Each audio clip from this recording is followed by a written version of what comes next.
Assalamualaikum warahmatullahi wabarakatuh. Perkenalkan, nama saya Umi Rohimah dengan NIM 2105-110950. Saya merupakan mahasiswi pendidikan guru sekolah dasar Fakultas Keguruan dan Ilmu Pendidikan Universitas Riau.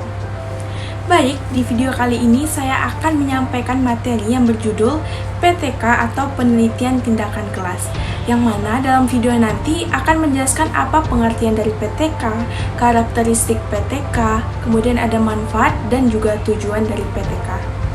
Baik, untuk penjelasannya silahkan simak video selanjutnya ya. Penelitian Tindakan Kelas atau PTK. Penelitian tindakan kelas atau PTK adalah suatu kegiatan penelitian yang berkonteks kelas yang dilaksanakan untuk memecahkan masalah-masalah pembelajaran yang dihadapi oleh guru, memperbaiki mutu dan hasil pembelajaran dan mencobakan hal-hal baru dalam pembelajaran demi peningkatan mutu dan hasil pembelajaran. PTK merupakan kegiatan penelitian yang dapat dilakukan secara individu maupun kolaboratif. Yang pertama itu ada PTK individual. Nah, PTK ini merupakan penelitian di mana seorang guru melakukan penelitian di kelasnya maupun kelas guru lain. Sedangkan PTK kolaboratif merupakan penelitian di mana beberapa guru melakukan penelitian secara sinergis di kelasnya dan anggota yang lain berkunjung ke kelas untuk mengamati kegiatan. Baik, ini tadi pengertian dari PTK atau penelitian tindakan kelas. Nah, selanjutnya itu ada karakteristik PTK. PTK mempunyai karakteristik yang berbeda dengan penelitian yang lain. PTK ini merupakan penelitian kualitatif, meski data yang diperoleh dapat berupa data kuantitatif. Beberapa karakteristik PTK diakses dari situs Pak Guru Online, diantaranya yaitu yang pertama, bersifat siklis. Nah, artinya PTK terlihat siklis atau perencanaan, pemberian tindakan, pengamatan, dan juga refleksi sebagai prosedur baku penelitian. Yang kedua, bersifat longitudinal, artinya PTK harus berlangsung dalam jangka waktu tertentu, misalnya 2-3 bulan, secara kontinu untuk memperoleh data yang diperlukan, bukan sekali tembak selesai pelaksanaannya. Kemudian yang ketiga itu ada bersifat partikular spesifik, jadi tidak bermaksud melakukan generalisasi dalam rangka mendapatkan dalil-dalil, hasilnya pun tidak untuk digeneralisasi meskipun mungkin diterapkan oleh orang lain dan di tempat lain yang konteksnya mirip. Kemudian yang keempat itu ada bersifat partisipatoris, dalam arti guru sebagai peneliti sekaligus pelaku perubahan dan sasaran yang perlu diubah. Ini berarti guru berperan ganda, yakni sebagai orang yang meneliti sekaligus yang diteliti pula. Kemudian yang kelima, bersifat emik atau bukan etik. Artinya, PTK memandang pembelajaran menurut sudut pandang orang dalam yang tidak berjarak dengan yang diteliti, bukan menurut sudut pandang orang luar yang berjarak dengan hal yang diteliti. Yang keenam, bersifat kolaboratif atau kooperatif.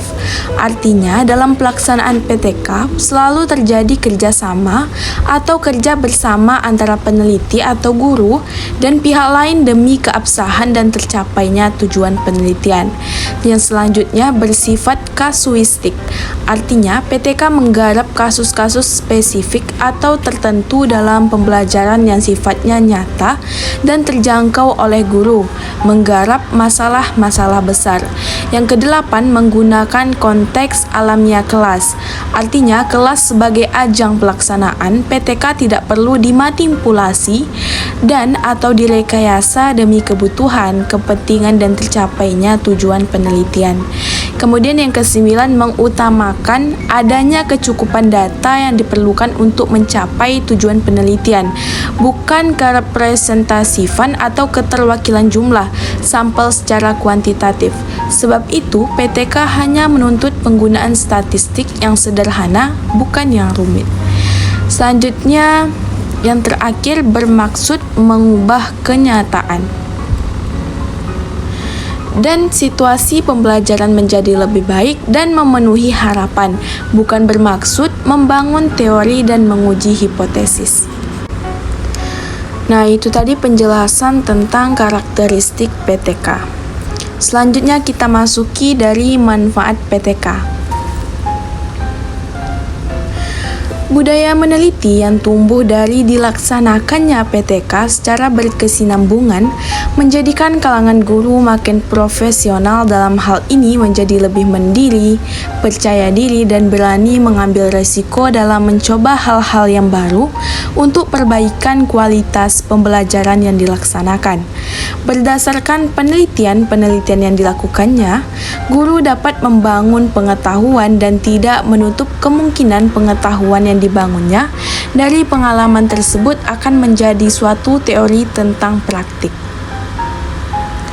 Pengalaman melakukan PTK tidak menutup kemungkinan guru dapat menyusun kurikulum sesuai dengan kebutuhan dari bawah. Hal ini sangat sesuai dengan konsep KTSP. Lebih jauh mengenai manfaat PTK dapat dilihat sebagai berikut. Yang pertama, menghasilkan laporan-laporan PTK yang dapat dijadikan bahan panduan guru untuk meningkatkan mutu pembelajaran. Selain itu, hasil-hasil PTK yang dilaporkan dapat menjadi bahan artikel ilmiah atau makalah untuk berbagai kepentingan. Antara lain disajikan dalam forum ilmiah dan dimuat di jurnal ilmiah. Yang kedua, menumbuh kembangkan kebiasaan, budaya, atau tradisi meneliti dan menulis artikel ilmiah di kalangan guru. Hal ini telah ikut mendukung profesionalisme dan karir guru. Kemudian yang ketiga, mampu mewujudkan kerjasama, kolaborasi, atau sinergi antar guru dalam satu sekolah atau beberapa sekolah untuk bersama-sama memecahkan masalah pembelajaran dan meningkatkan mutu pembelajaran. Yang keempat, mampu meningkatkan kemampuan guru dalam menjabarkan kurikulum atau program pelajaran sesuai dengan tuntutan dan konteks lokal, sekolah, dan kelas. Hal ini memperkuat dan relevansi pembelajaran bagi kebutuhan siswa. Yang kelima, dapat memupuk dan meningkatkan keterlibatan, kegairahan, ketertarikan, kenyamanan, dan kesenangan siswa dalam mengikuti proses pembelajaran di kelas yang dilaksanakan oleh guru. Hasil belajar siswa pun dapat ditingkatkan. Kemudian yang keenam atau yang terakhir, dapat mendorong terwujudnya proses pembelajaran yang menarik, menantang, nyaman, menyenangkan, dan melibatkan siswa karena strategi, metode, teknik, atau media yang digunakan dalam pembelajaran. Demikian bervariasi dan dipilih secara sungguh-sungguh. Selanjutnya, tujuan PTK. PTK yang dilaksanakan oleh guru mempunyai beberapa tujuan. Antara lain, yang pertama, memperbaiki dan meningkatkan mutu praktik pembelajaran yang dilaksanakan guru demi tercapainya pembelajaran. Yang kedua, memperbaiki dan meningkatkan kinerja pembelajaran yang dilaksanakan oleh guru. Kemudian yang ketiga, mengidentifikasi, menemukan solusi, dan mengatasi masalah pembelajaran di kelas agar pembelajaran bermutu. Yang keempat, meningkatkan dan memperkuat kemampuan guru dalam memecahkan masalah-masalah pembelajaran dan membuat keputusan yang tepat bagi siswa dan kelas yang diajarnya. Kemudian yang selanjutnya, mengeksplorasi dan membuahkan kreasi-kreasi dan inovasi-inovasi pembelajaran, misalnya pendekatan, metode, strategi, dan juga media yang dapat dilakukan oleh guru demi meningkatkan mutu proses dan hasil pembelajaran. Kemudian yang ke-6, mencobakan gagasan, pikiran, kiat, cara, dan strategi baru dalam pembelajaran untuk meningkatkan mutu pembelajaran selain kemampuan inovatif guru. Yang terakhir, mengeksplorasi pembelajaran yang selalu berwawasan atau berbasis penelitian agar pembelajaran dapat bertumpu pada realitas empiris kelas, bukan semata-mata bertumpu pada kesan umum atau asumsi.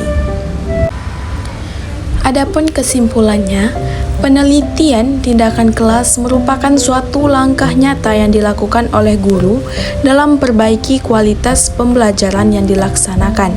Hal ini didasari oleh permasalahan yang dihadapi oleh guru sangat beragam dalam kegiatan belajar mengajar. Permasalahan harus diidentifikasi dan diformulasi untuk dicarikan upaya pemecahan dalam wadah penelitian tindakan kelas sehingga kegiatan belajar mengajar dapat berjalan secara efektif. Penelitian tindakan kelas merupakan salah satu kemampuan yang harus dimiliki dan dilakukan oleh guru untuk menjaga profesionalitas kinerjanya. Dengan penelitian tindakan kelas dimungkinkan terjadinya peningkatan kualitas pembelajaran yang pada gilirannya akan memperbaiki pula kualitas pendidikan nasional. Dengan demikian, penelitian tindakan kelas merupakan salah satu upaya yang dapat dilakukan oleh guru untuk meningkatkan kualitas pendidikan. Oke, baik teman-teman, itu tadi penjelasan saya mengenai materi penelitian tindakan kelas atau PTK. Semoga apa yang telah saya jelaskan tadi bisa bermanfaat dan bisa menambah wawasan untuk teman-teman semua. Saya akhiri dengan wabillahi taufiq wal hidayah. Wassalamualaikum warahmatullahi wabarakatuh.